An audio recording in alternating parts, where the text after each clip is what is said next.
The Wind is My Mother, Bearheart, Molly Larkin, Chapter 13, The Peyote Way. When my son, Mark, died, I had been preaching at the Otoe Indian Baptist Church for some time. I knew many people on the Otoe Reservation and had been adopted by several families, so most of the reservation heard of our loss. One cold afternoon, a month after Mark's death, there was a knock on my door. 3 men from the Otoe tribe had come to see me. Each of them called me brother, and they got right to the point. You helped our people. You've brought comfort to us all when we've had deaths. You even shed tears with us. We have great love for you. We want you to keep going on, to continue helping people. So to encourage you, we've decided to hold a teepee meeting and pray for you. You don't have to come to the meeting. You can stay out. Maybe in the morning you can come in and have breakfast with us. We'd like to cedar you off, send you good prayers, and try to keep you going. But before we put the meeting up, we have to have your permission if that's all right for us to do this for you. I said, "It's very good of you to want to help me out like this. When you get everything ready and decide on the date, let me know, and I'll come to that meeting. I'll be there from the beginning to the end." So I went to that all-night meeting, and that was my start with the Native American Church. The Native American Church. The Native American Church began around the turn of the century with a man named Quanah Parker, who was half white and half Indian. Quanah had a great business acumen and owned many horses. He was also a good trader and a very smart man. He was converted to the Methodist faith, but from his traditional past, he happened to have 8 wives at the time he was converted. He was a strong man. I salute him. One day, the bishop came to see him and said, "Quanah, you're going to have to get rid of all your wives except one." Quanah thought for a long time and finally said to the bishop, "All right, you tell them." That's what I call smart. Quanah's mother, Cynthia, was a white woman captured and raised by Comanches in the late 19th century. Even though she was white, Cynthia had become a respected member of the Comanche tribe because she was gifted in many ways. When Cynthia's Comanche husband died, Quanah was still a young boy, and the tribe told her that she and Quanah could go back to her people. A short time after she and Quanah had returned to her family in Texas, Quanah got sick and almost died. The medical profession gave up on him. So, having been exposed to the Indian ways of healing, Cynthia went across the border to the Mexican Indians. She appealed to them to help Quanah, and they came and doctored him with peyote. When he got well, he asked the Mexicans how they had cured him, and they told him about the peyote and how to use it. He said, "I would like to take peyote back to my dad's people. They need something like this." So they made it possible for him to take peyote to the Comanches. This herb, which is viewed by the white culture as merely a hallucinogen, has been successfully used for centuries by Native people for healing. After his conversion to Christianity, Quanah read the Bible and liked the teachings, but he didn't want to give up his identity as an Indian, so he went back out by himself with dried peyote buttons so that he could chew them when he got hungry. When he got thirsty, he drank peyote tea. He fasted like that for several days, singing, praying, and reading the Bible until he received a vision. Finally, he came back and told his people, "We're going to follow the Bible, but we're going to do it in a teepee. We're going to build an altar in a teepee out of earth and we'll eat peyote to cure our ills. This was the forerunner of what is now called the Native American Church. It was formally chartered as a church in 1918 near El Reno, Oklahoma, with different tribal leaders attending. So it's not an age-old Indian tradition. It started early in this century. The Native American Church was organized primarily to pray for people in need, be it physical, mental, or emotional. The church meetings are not held regularly, and with a few exceptions, there are no permanent structures to house the church. Meetings are held in teepees, and that's why they're known as teepee meetings. Whenever someone has a need, they sponsor a meeting, and even though the meetings are not held regularly, they sustain the participants on a daily basis because the experience of each meeting, the prayers, what people say, helps them. Someone in need might come. In addition to praying with the help of peyote, the Native American Church is also based on Christianity and much of its symbolism reflects that foundation. The altar that Quanah shaped was in the form of a hoof print because he read that Jesus rode into Jerusalem on a donkey. The print of that donkey would remind the people of the King of Kings. The top of the teepee has flaps, and when the flaps are open, it represents Christ hanging on the cross. If anyone needs help, they can come here. The poles of the teepee don't all come from one place. One comes from over here, another comes from over there, just like the people who enter the teepee. Their backgrounds may be different. People can trace their roots to various beginnings, but when they come together, they become as one. And when they enter the teepee, they have to bow to come in, showing their humility before God Almighty.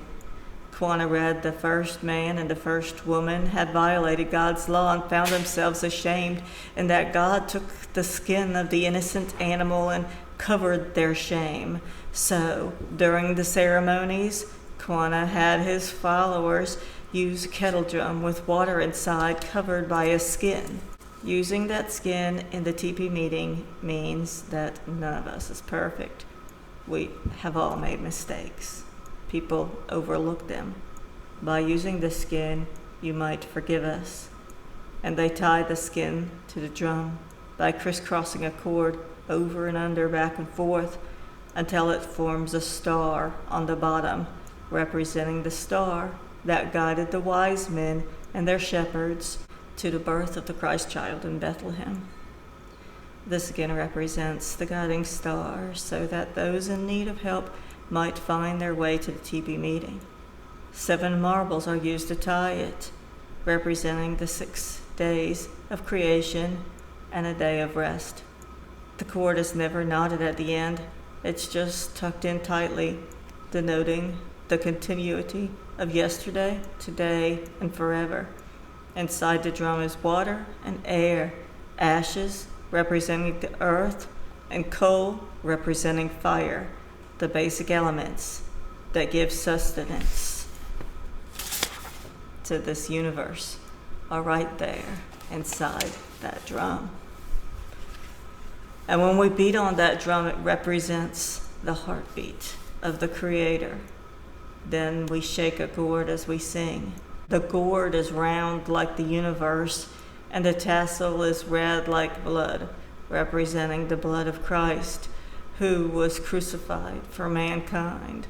The fringe represents our loved ones, and when we shake the gourd, the sound represents lightning, the natural element provided by God. By shaking the gourd, we're getting his attention. We don't talk about the triunal Godhead of the Father, Son, and Holy Spirit as such. We don't have to talk about Christ, but the Spirit of his presence is felt just by using these instruments. We don't really talk about the great power and the great wisdom of God and what he can do. Instead, we talk directly to the Great Spirit from our hearts in our own way. We talk about our needs and the needs of our loved ones. That's how we communicate. In our church meetings, we sing songs all night long. there is a word that Indians have always liked to use: pitiful. We have many songs that refer to the state of our helplessness, and we wrap it up in the word pitiful. One of the Otui songs says, "If there is anyone pitiful in this world, it is me.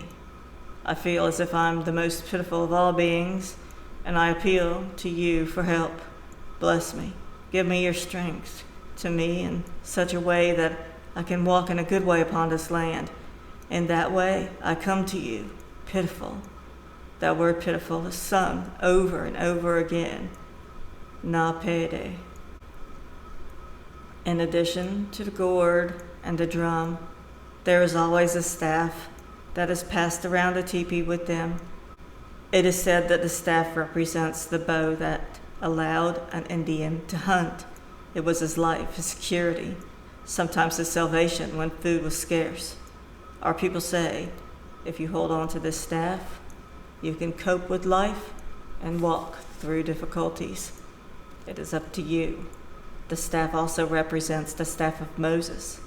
When Moses led the Israelites out of Egypt, Pharaoh sent soldiers after them.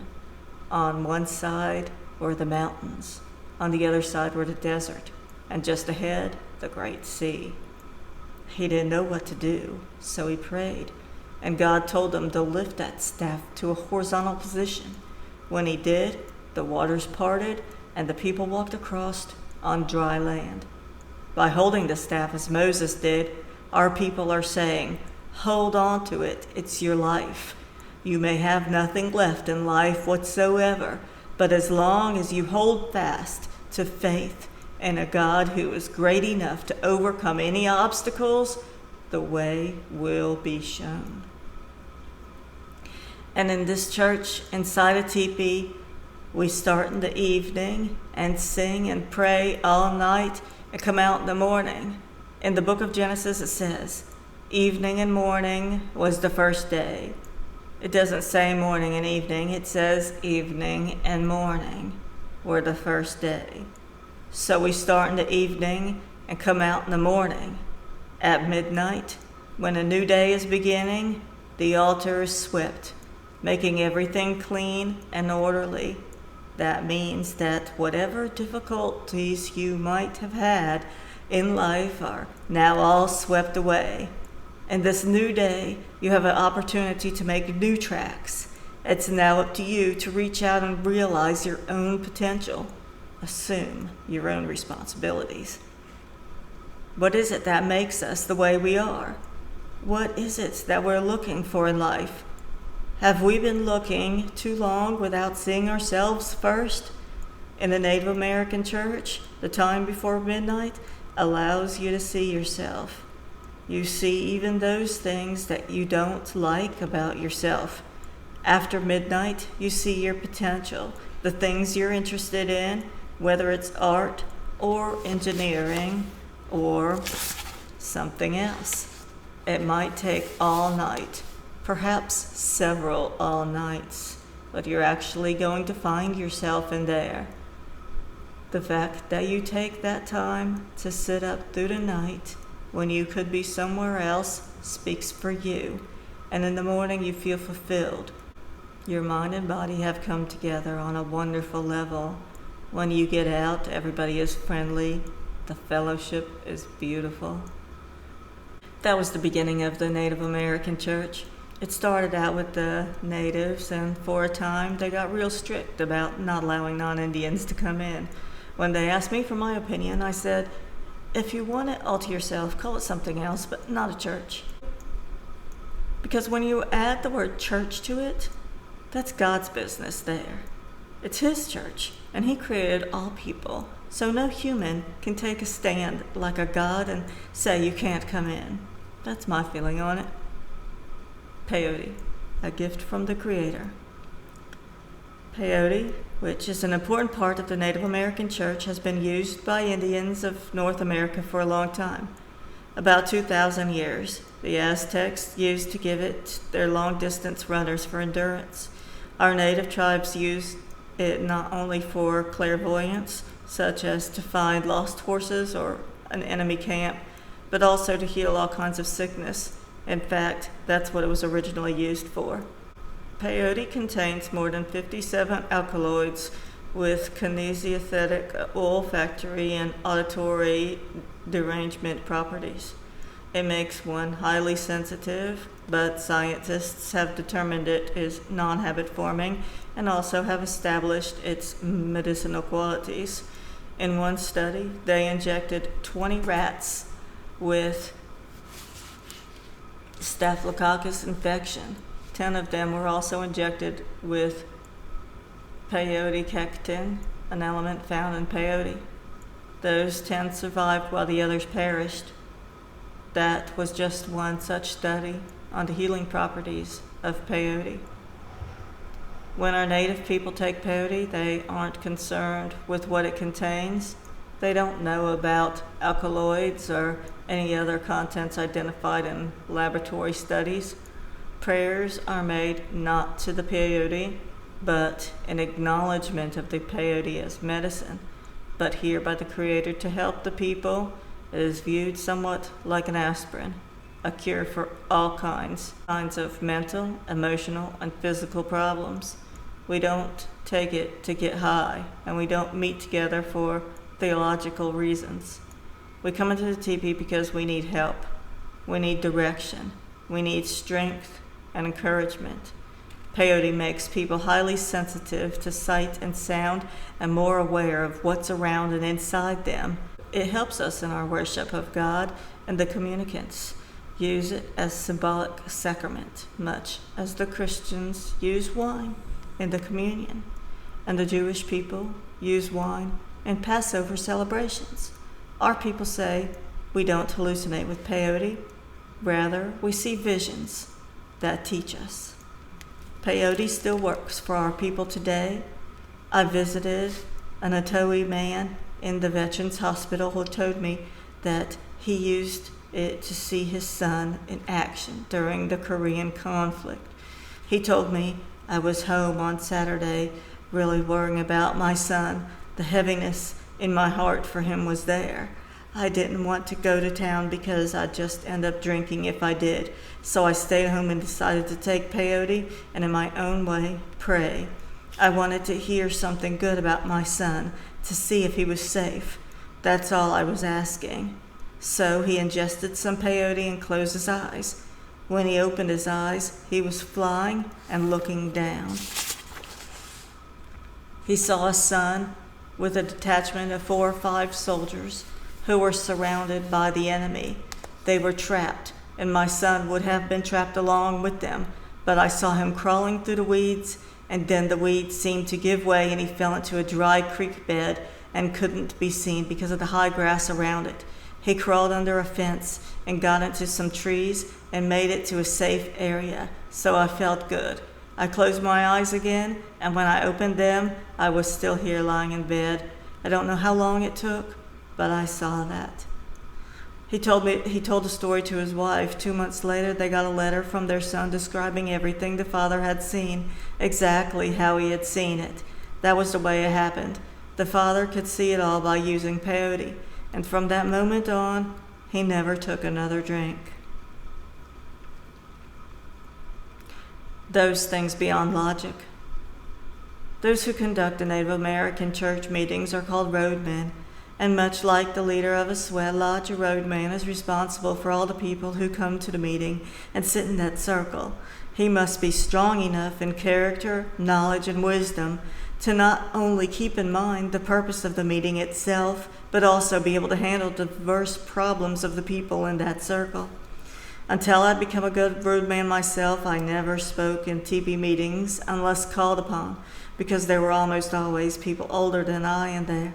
One time, a skunk came into the teepee while we were praying, and most people in there started laughing and joking about it. I didn't join in, but instead became somewhat pensive.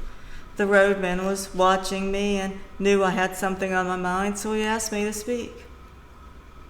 This was an adoption meeting. One of our roadmen of the Sac and Fox tribe had recently passed away, and this meeting was for the person who was going to fill the space that he had left. In our way, a person who was selected to take the place of the deceased man must have qualities and characteristics similar to the one whose place he's taking within the tribe and family. I said, the skunk came in while we were praying. When we look at the skunk, he's a lowly being, something to be laughed at, something we'd rather not have around. We make jokes about it. In fact, I know a real good joke about it. An old Indian was admiring a white man's dog. Boy, you sure got a good-looking dog. The white man was getting ready to go somewhere, and he was busy. The Indian asked, would you like to sell him? No, he's not for sale. I'll give you a lot of money. I said he's not for sale. The Indian still wanted to have the dog. What kind of dog is he? This man, he's getting out of sorts with the Indian. Oh, he's half Indian and half skunk. That Indian started to leave, but stopped and said, well, you take good care of him, because he's related to both of us. When the laughter died down, I continued to speak. Now, think about the man who passed on, George Harris, my Sac and Fox father. When did you ever see him turn away a homeless person? When did you ever see an orphan go to his home and not leave with a pair of shoes or some food? He cared for those who others seemed to have abandoned in life. He even legally adopted an orphan boy as his own son. He was that kind of man. The skunk came in to emphasize the fact that this man, who is to fill George's place within the family, has to consider that even a four-legged like a skunk is a living being, created by the same creator who created all of us. He has a right to live. It's a job of the roadman to be able to see these things because he's responsible for everyone sitting around that circle. He must be sensitive to the needs of others and try to meet those needs. We often speak that way in Native American church meetings, reminding one another how we want to conduct our lives. We say peyote is medicine, and many times our TP meetings are viewed more as hospitals than churches because people get well in there by taking peyote. As a result, some of the roadmen are referred to as peyote doctors. When someone is sick inside a teepee, all the healing work is usually done after midnight, after the people have ingested peyote. This is also because after midnight, we look toward the sun coming up, and symbolically that sickness is going to be coming out of that person toward morning. We sing a song we refer to as the morning song, and the words say, I will be well this morning. When all is said and done, the belief system on the part of the one who is sick has a lot to do with recovery. If they believe strongly in prayers, that in itself can be a remedy, and they can get well. But sometimes they need assistance in that church atmosphere. Many people have been made well by peyote when MDs have given up on them. There are many amazing stories told about some of those powerful peyote doctors of the past. One concerns a Ponca Indian who treated a lady who was very ill. She hadn't eaten for quite some time and couldn't keep anything down. She was just wasting away. After the peyote doctor had worked with her in the teepee meeting, she was hungry. So the peyote doctor told his fireman, go outside and you'll find an orchard to the south. Break a limb off the first tree that you come to and bring it to me. So a limb was brought into the teepee. Because it was winter time, the limb was bare. The peyote doctor stuck the limb right in front of the coals of the fire and said, I'm going to sing 4 songs. As he started singing, leaves came on that limb, little buds. During the second song, tiny little fruit began to grow. With the third song, buds and leaves were all over the limb. By the 4th song, tiny little pears grew. He said, pick 4 and give them to this woman. So the fireman picked 4 and gave them to her. Now give 1 to each person in here. There were just enough for each person in that meeting. I know people who witnessed it. Even today, there are times when someone is really sick, and inside the teepee, we pray for their health. So we partake of that medicine on their behalf, and as we take that medicine, we say to the higher power, I want that sick person to feel good as I feel when I take this medicine. We are speaking on their behalf and transferring good energy into them. One Easter morning, at my Otoe brother's place back in Oklahoma, my Shawnee uncle was conducting a meeting. We'd been there all day, all Saturday night, praying for my brother's granddaughter who had collapsed lung. She was diagnosed on Saturday morning at the Pawnee Indian Hospital, but they couldn't take her in right away and told her to come back Monday morning. Early Sunday morning, near the end of the meeting, my uncle brought her into the teepee. Cedar was put on the coals of the fire, and she was fanned off with an eagle feather. She went around and shook hands with everyone, which is our way of saying thank you to each person. The next day, when she went back to the hospital and was re-examined by the doctors, they found nothing wrong with her. Her lungs were fine. She wasn't even in the meeting, and she didn't take any peyote. But those who were in the meeting did, and they prayed for her, and she got well. That's what I mean. Things like that happen without any logical explanation. If someone has a drug and alcohol abuse problem, we try to help them. When they come in our circle, we immediately take them as one of our relatives. We even call them relative. Psychologically, that person's self-worth is lifted. Their psychological benefit to sitting in a circle in a teepee. It's like a mother hen, mother church. If you're from the country, you know how little chicks all gather underneath the mother hen when a storm is coming. They feel safe there. We find safety in the teepee itself. We feel that we're safe as long as we're there together. In suffering, it seems as though we're drawn together. It's not easy to sit in a teepee all night long on the ground. It's tempting to go stretch out somewhere because you're uncomfortable, especially after midnight. It seems like a long time just to be sitting there. The side of the teepee is slanted, so we're sitting at an angle. When we get up in the morning, we're kind of walking slanted forward. That's called peyote walk. And yet, every morning, the medicine that we've taken and the prayers that were said, the songs that we've heard, and the things that went on seem to come together, and we feel good. We feel like it was worthwhile going there, not only physically, but in our minds as well. A non-Indian may get a computer or calculator and solve a math problem within a few seconds. Here's this old Indian trying to find that answer by going 1 + 1 + 1. It'd take him a while, but as long as he comes up with the right answer, that's all that matters. And that's what we do.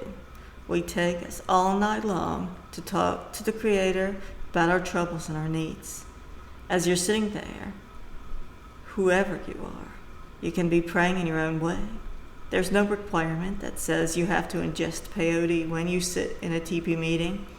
They say that in a teepee meeting, you're in a sacred place, and whether you pray audibly or not, your thoughts are in the atmosphere of prayer, and every time someone puts cedar on that fire, the smoke carries your thoughts up as prayer. Maybe you're thinking about a loved one or some problems of your own. That thought goes out as a form of prayer. In the morning, it's all going to come together, and when you go out, you feel like you've really been somewhere. Those are just some of the things we think about when we appeal to this great being. When we make an effort and someone feels good from it, they thank us. But we're just an instrument. The healing went through us, but actually it came from Him. That's why we are reluctant many times to take credit, because we really did very little, and we wish we could do more. Legislating the Great Spirit. Recently, a great dark cloud drifted over the Indian people who prayed to the Native American church. In the early 1980s, some employees of the state of Oregon were fired because they had been members of the Native American church.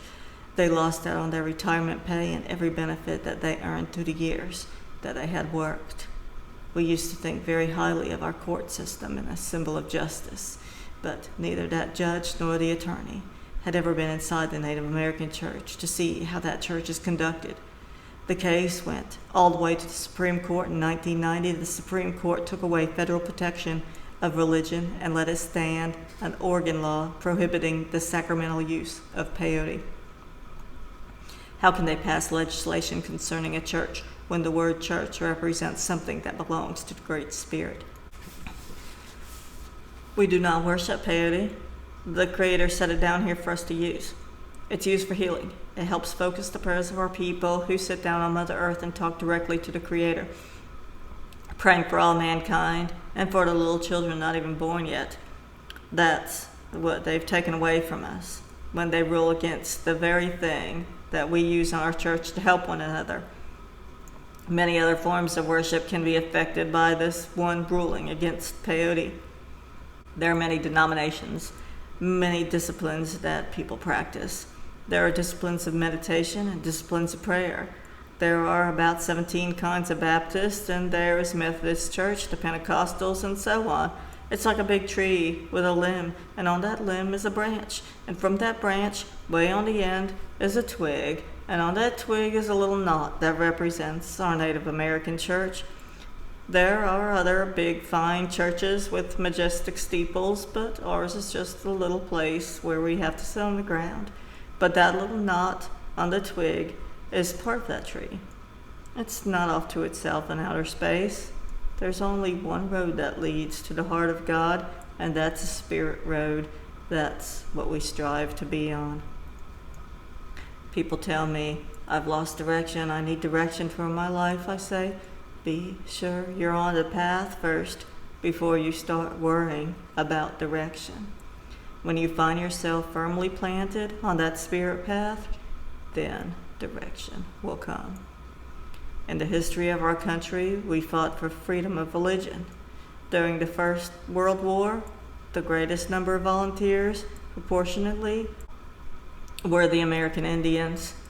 We lost many of our loved ones. They paid for the freedom to worship any time, wherever they please. Faced with losing protection of our way of worship, people wondered what to do. We can write all kinds of letters, but we still believe in the omnipotent great being to intervene in such situations. If we say, let a way be made so that there will be a continuance of the freedom of our Native American church, we can call upon the great being, not only for ourselves, but for all people, for all races, especially for those who are coming after us, so that we can leave something everlasting that is good for all mankind. In 1995, the Honorable Bill Richardson, a New Mexico representative to Congress, introduced a bill calling for the Native American Church and its use of peyote to be accepted and protected by all states. That bill was passed, so it demonstrates that our beliefs and prayers can be answered when we put our hearts and minds together.